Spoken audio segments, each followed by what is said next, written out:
A sage was walking by the side of a river. Early in the morning, he suddenly saw from the corner of his eye a very strange scene. There was a man who had a bottle of alcohol right next to him, and he was sleeping with his head on the lap of a lady. And the sage immediately turned his face away and thought, early in the morning, what a horrific scene I have to see.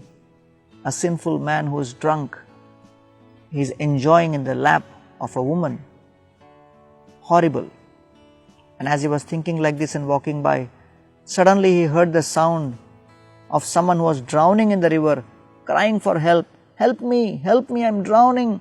And the next moment, this man who was sleeping with his head on the lap of a woman woke up and jumped inside the river, swam, caught hold of this drowning man, saved his life.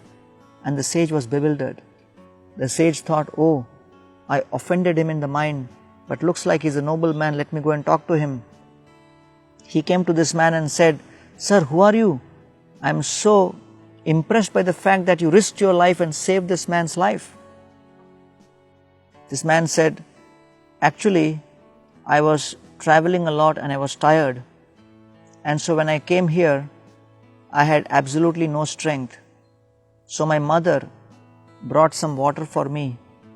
And so, because I was so tired, she gave me that water.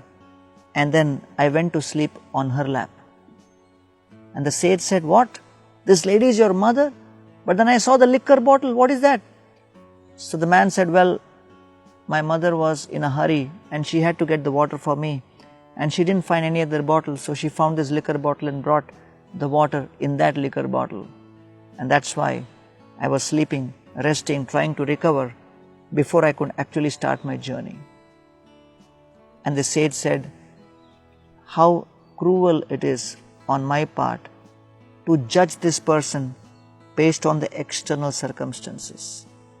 How often we get trapped by these kind of situations where we observe something and start putting two and two together and come at a wrong conclusion. It's important for us to know that whatever we see may not always be the way we perceive it. And therefore, it is described that in the human form of life, we should be very careful before we jump to a conclusion and offend someone else.